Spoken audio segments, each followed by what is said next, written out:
those of you that are new, for those of you that are new to this, we have a homepage where you can just look at the recent webinars and upcoming webinars. So stay tuned for the next couple of events. Today we have ID13, the microfocus beamline, and Manfred Burghammer, who is going to tell us about recent developments at his beamline and the directions he wants to take for future experiments. I have personal history with ID13, of course, having worked there as a postdoc, so it was a great time, nearly 10 years ago. So I'm curious to see what Manfred has been up to since then, and yeah, I leave the floor to him. So Manfred, take it away. Yeah, thank you, Timon, for the kind introduction, and good afternoon, dear remote audience. I just have to share the screen. Can you see the screen? Yes, perfectly, and the pointer as well. Thank you.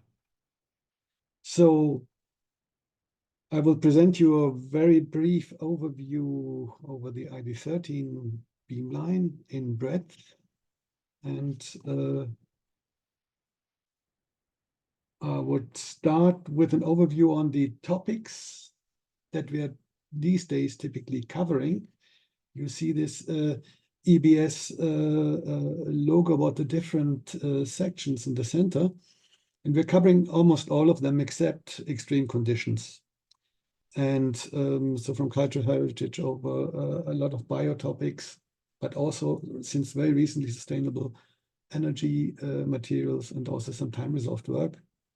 And all this is founded, of course, on the right instrumentation, the right X-ray optics, which we're getting from the collaboration, which you can see in the bottom, on multilayer lower limb. And this from Josef Keschkes et al., Peter Kablitzer in Tunisia, Leoben, Dresden, Germany, and Leoben, Austria. And well, it's not very reactive. Then I would like to start with the outline of the beamline. We are a beamline with two branches, which are operated in time-sharing mode. That means when one branch is operational, the other one cannot work. They're in line. And we have two stations which are operational. It's a microbeam station, which is about a 2-micron scale, and then the submicron, the nano beam station with down to 100 nanometers and below even for higher resolved experiments.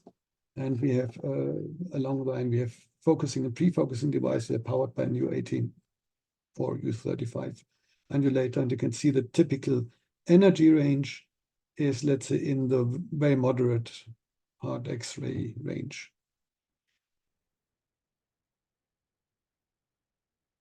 We're profiting from the upgrade of the EBS, extremely dependent source, and where the substantial improvement is the decrease of the horizontal emittance, which leads for us overall, very conservatively estimated, 20 times gain overall everywhere. Although some users might observe a more than 100 times gain if they observe it with the past, because it's very difficult to disentangle this actually with other improvements which are made as well. To come to the base, what is the basic experiment? We're performing scanning diffraction experiment. That means we have a positional resolution on the sample. We move the beam and record diffraction patterns. And this two-dimensional arrangement, that's the basic experiment, which can be varied then in different geometries. Since not so recently, but let's say a couple of years, we've started to use these fly scans, and they have improved in terms of performance. And there you go in a continuous movement along the screen, along the sample, without stopping, without closing a shutter. And this enables a very fast data acquisition, but you're also slightly smearing out the resolution because you're moving while you're recording the patterns. So this is operated with a Bliss operating system, and the continuous scans are called come up. If you have to ask for something, it's come up. And just to give an idea, there's of course several items to be controlled, the shutter together with the motor and so on. So all these are complicated, and as well, it's quite dynamic. So you need to be careful with weights and with sample cell dimensions and properties in order to be stable in this configuration. Here you have an overview on the instruments in nano and micro branch. Essentially, the functionality is the same. It's just a difference in precision. You can see the sample location in the nano branch here under the piezo on top of a hexapod. And in the micro branch, there's just a scanning stage and a stage. There's always a microscope which goes in and out, which is calibrated to the beam position for sample alignment. And you can choose between different magnifications. This is what the thing looks in reality. On top, you see here one of these fluorescence vortex detector, which I described here, and the Eiger detector, which is our working horse, 4 megapixel detector, which can go to 750 hertz in the extreme. And recently we have even a faster detector, but which is only 500K pixel, which can go to 2 kilohertz or 20 kilohertz respectively. So how do we produce these beams? We in the micro branches comparably conventional. These are commercial compound refractive lenses made of beryllium. But in the nano branch, we have this collaboration I mentioned, where so-called multi-layer Laue lenses, which are layers deposited of high and low Z materials, in this case molybdenum and tungsten, and to have a grating which is varying in distance, so that it says follows a zone plate law, so to say. And with this we can, as you see on the right, have a focusing similar to a zone plate, only that it acts like an element of a multi-layer mirror, actually. And therefore, as well, if you tilt it, you're getting more intensity through. And in the center, you can see a test scan, one of the best test scans of the highest resolution lens we have, of some kind of test objects with 50 nanometers lines and spaces. Then for applications, I'm going to start with cultural heritage, and it is an interesting case because this is a so-called bag proposal or project where many clients or users who share the same interests use an instrument which is always the same, and otherwise they can work quite independently. And so this is in order to optimize access to the beam time. That's why I've put this kind of box on the right. You see, let's say, to get an impression how many entities they're involved. And of course, you can multiply this by the amount of people working there. This is a very efficient way of sharing beam time. And just to give you a flavor from this pilot project we have, we're producing maps from the diffraction patterns which are recorded, and perform some phase analysis. So now I have to make a little excursion. This will be also needed later in the talk.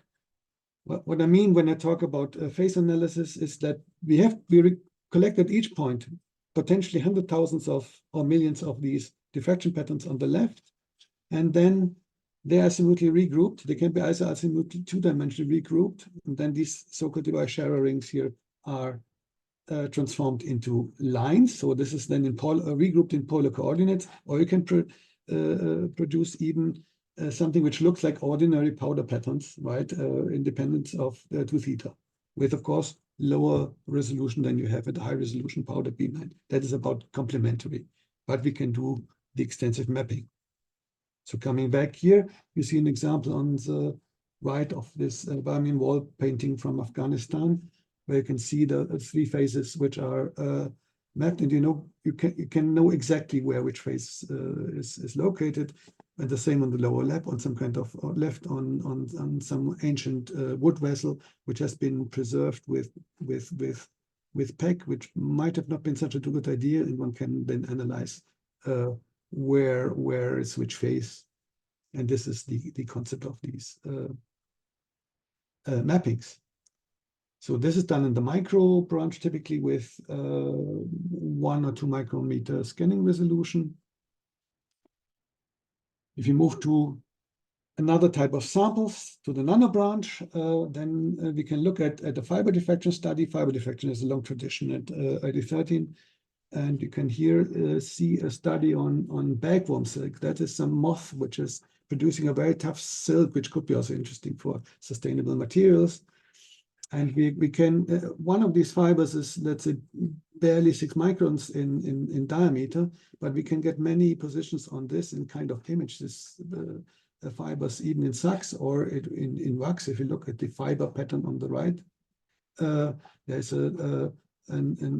some small angle ordering in a period along the fiber axis, but as well, if you go from the border to the border, you can see these kind of interference patterns, these kind of sacs patterns, and the authors have modeled this, let's say, with some model of bundles of cylinders, and you can kind of fit the size of the bundles. You can estimate the size of the bundles.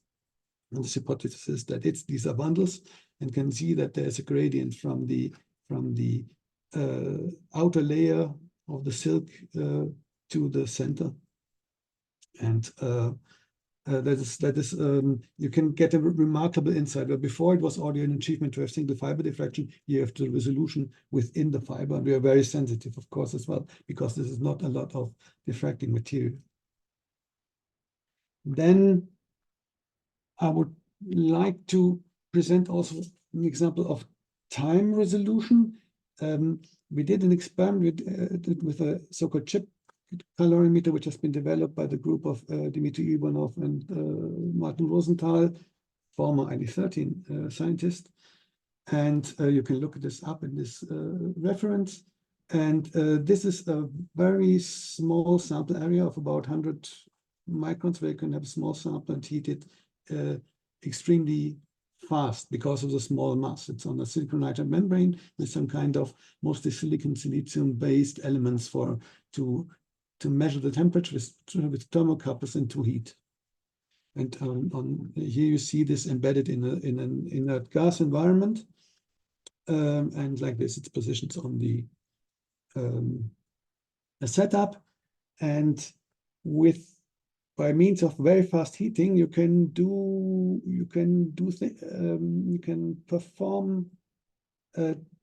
transform samples in a way that otherwise is difficult, right? It's very difficult to melt a hard-boiled egg. And in the same way, it's very difficult to melt this choline chloride, which is an interesting material because it's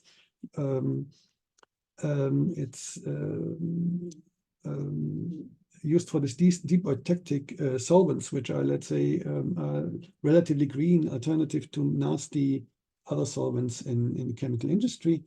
So there's an interest to know how this behaves. And by heating with a rate of 1000 Kelvin per second and recording one frame every 2 milliseconds, here you see selected frames, then you can see that we are melting the sample. All the crystalline peaks of the powder pattern go away. And when we're cooling the sample, which is also fast or even faster, then you can see how, in part, this phase beta chloride recrystallizes again. And this can be done with a sample which has essentially nanograms of matter. And I think the smallest sample was about 15 microns, which has been used in this project. So this could be interesting, of course, for many applications where such behavior is interesting. Then another in situ or operando approach is used to look at batteries at many beamlines, right? You cycle batteries by discharging them essentially. And in here, let's say the group of Leonard et al. Provided an example from the battery hub. The hub is another model where, let's say, now a considerable amount of partners is collaborating on several beamlines at the same time, but closely collaborating. So it's the other model to the bag I was showing earlier. And here we did experiments in the micro branch with a cell they constructed, which has actually 1 millimeter thickness. So to penetrate it, we were going to 23.5 keV and using our high energy MaxiPix detector. But then you can cycle these batteries and take scans of the, for instance, in this case, the graphite section. And then you can see how it's getting lithiated, and different lithium phases are building up and then disappearing again. So this is a standard experiment, but let's say it's quite interesting to do this with 4 microns resolution. On the right, there's a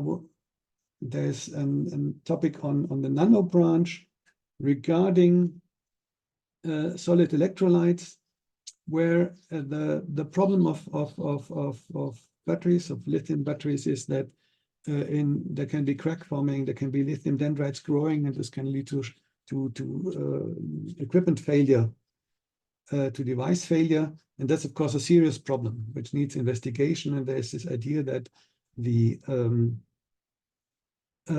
formation of cracks, or at least the propagation of cracks, can be controlled by, let's say, they can be deflected by modifying the materials via ion implantation of silver ions at 1.93 MeV. And here we performed an experiment with a group of Kekish et al. And Daniel Rettenweide from Trondheim University, which is called cross-sectional X-ray diffraction, where you prepare a very well-defined lamella of the material, and then you perform scans in depth. And here you see each of these line is a powder spectrum, so to say, at a certain depth. So let's say all these are stacked. And you can extract the strain, of course, of the position of these peaks, and then you can get a depth profile which is very high resolved, right? It's at here at about 700 nanometer. You have the peak of the strain, and you can see the amorphization in the top layer. And this, of course, valuable information if you want to investigate such devices. Then I'm switching to present you some versions of 3D methods on usually small samples, where you would like to get information on the sample structure in 3D. And the first example uses coherence. So there's a way of performing scanning diffraction experiment with a high overlap and a lot of redundant information that allows you to reconstruct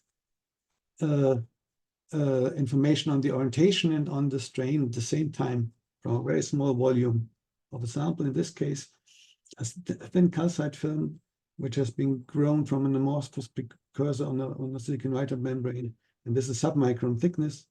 And then for this view graph on the left, you have to imagine we are perpendicular to the plane, and this is a volume where we get information. There are these phase vortices, let's say that showing that these are far from homogeneous domains, and you can see how the strain, this dark, is correlated with these phase vortices and this orientation information of a very high. This is very sensitive. This is of the level of tens of, if not lower, if not and of the order of close to 10 nanometer resolution.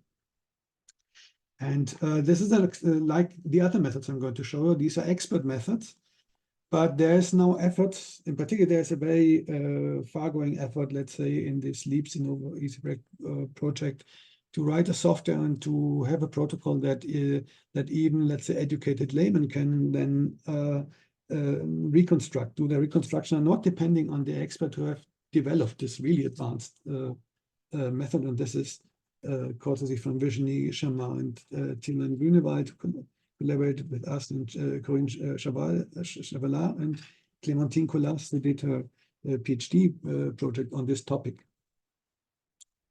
If you want to go to larger samples, then there's an interesting method which has been developed at the PSI in Switzerland, and which uses a tomographic approach to reconstruct diffraction information. And this is intrinsically difficult because diffraction is not a scalar quantity. You have a diffraction vector, which when you look from another direction, operates differently. So by taking this into account and by accumulating more information than just a simple tomogram, by just rotating around two axes, i.e. tilting the rotation axis, as you can see on this right, in this goniometer, we can tilt this axis, and then this rotation axis will have a different inclination to the beam, and collecting projections at each of these selected angles, again recording 2D powder patterns, including the sacs part of bone in this case. We can obtain information which can be reconstructed in a three-dimensional way. So in this case, on the human bones within an osteon of human bone, and with the submicron beam. And if this is reconstructed by steps of alignment and using the forward calculations, using an evolution with spherical harmonics and fiber constraints, you're at the end, after complex expert reconstruction, you're getting a 3D volume. In this case, of the orientation of bone, you can compare it to the absorption tomography, but you can reconstruct separately from one set of patterns, because the sacs and the wax is recorded at the same detector at the same time, the sacs and the wax of the same volume. And then you can compute a difference in orientation. And this has been an interesting result, that there's a difference in the orientation, which was not really expected. And there's an indication of, let's say, that there's some more complexity than maybe, let's say, anticipated when these mineral plates are not perfectly aligning with the collagen, because the collagen is seen or the mineral platelets are a shape which is aligned with collagen, is given by the wax, and then the crystallographic orientation of the minerals we can deduce in the wax. And there's clearly a mismatch, and the blue-red color shift here indicates this mismatch. Then, and there's a new version of 3D representation or 3D analysis of a similar kind, which has been just published as a preprint and on the server, and by Tilman, who is moderating this session, and his colleagues. And this goes to a slightly different approach. The data acquisition is very similar with the tilted rotation axis, but then there's the so-called hyperspherical harmonics, which are quite interesting and complex mathematically construct, and which is used as a set of base functions to reconstruct diffraction patterns. And this gives the advantage that one can forward calculate and then compare with the data a large Q range. That means practically all the reflections that are belonging to a sample that are within the observation range. And And one of these sets, one of these functions constructed from the space functions called diffractlet, because similar to wavelets, it gives you a function which, as ordered by I, let's say, operates in the range of the in the similar morphology as the diffraction patterns. You're very close to the data there already, and therefore there's also a tendency that you don't need so many components in your series of harmonics. And the way this works, you can see on the top, these kind of, each voxel is assigned a set of components of these hyperspherical harmonic series, and then the beam selects these components and projects them. So, and then via optimization algorithms and so on, one has to try to optimize, of course, these components in the voxels that match the data. But how to get you an impression how close this is to what you usually observe. On the right, I'm replotting the plot I showed you before regarding the powder diffraction at the back proposal. And you see this kind of lines. This is a similar plot here. This is a polar plot in principle. It gives you the same impression it gives you in the co-dependency. You can see that, you can imagine that you have a texture sample which would have this behavior. There's still no intensity modulation here according to the structure, but the orientation modulation. And each orientation gives you one of these function. Then you have to, of course, deal with as many orientations you need to describe your problems. So this is very promising because it is it allows you to more efficiently use your information already for the Q range, and because you can describe the diffraction patterns already with comparably few bits of information. These coefficients, you don't need many because they already naturally fit the problem you are having. So, and like other methods, there's a tendency to of course try to get away with as few projections as possible, and we'll see where this is getting, but I'm hoping that this will be applicable to this method, and then maybe one day one can consider that in situ measurements, let's say on a few seconds space, could be or let's minute spaced could be done with such an approach.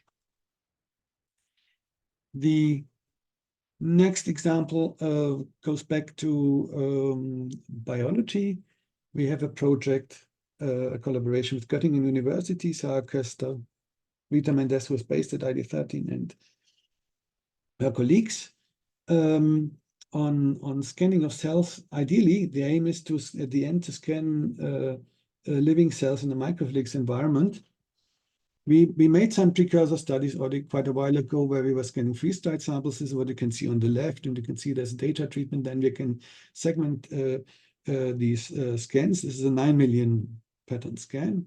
What you can see here is, and we analyzed, so to say, the SAX patterns, similar to what we did in the bone, but we're not looking at the wax.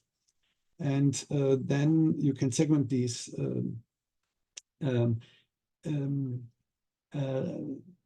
images you're getting from the maps, which are dark field maps essentially. There, it's a plotted SAX intensity in the beam, around the beam, and you can use the segmentation to classify the patterns accordingly. So then you can add to cytoplasm what belongs to cytoplasm, to nucleus to what belongs to nucleus, to even border of cytoplasm, what belongs to border of cytoplasm, automatically.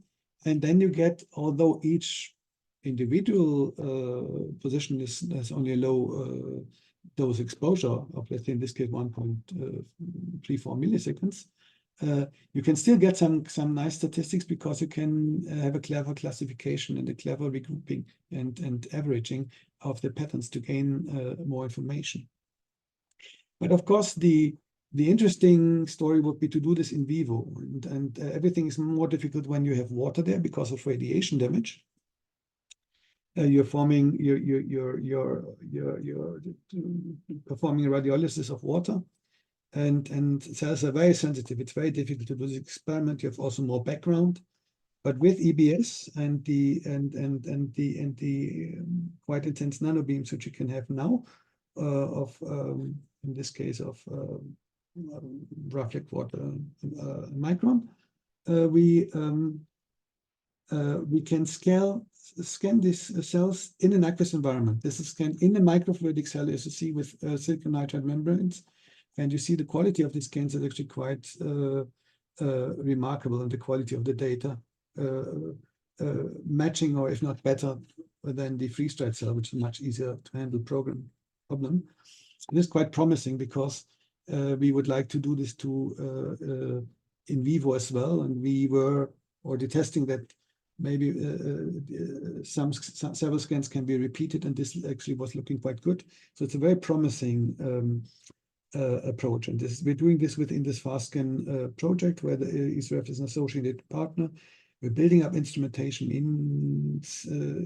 in situ high-speed camera and optical fluorescence camera observation in order to get this experiment to optimum conditions. So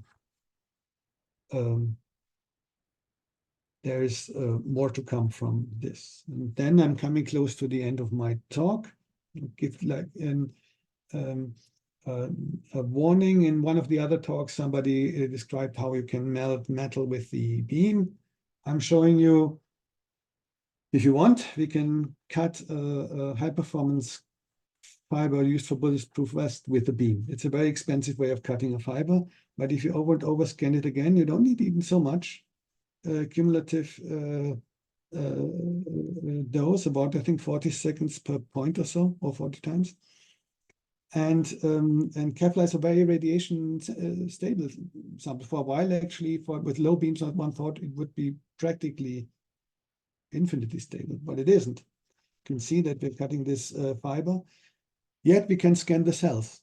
The message is you have to carefully design your experiment, that you're expanding the dose, which gives you the information, and find ways of cross-checking this. This is, let's say, the message I would like to give if you're planning your experiment at ID13. I mean, what can we do in the future? There is this problem of radiation damage, which is a hard problem to address. And in order to address this, we need to do two things. We need to increase user-friendliness, because if not much time is wasted to act on samples which are exposed, and we get the optimal information back, then let's say this experiment will be designed with the optimum parameters, and we're not there yet.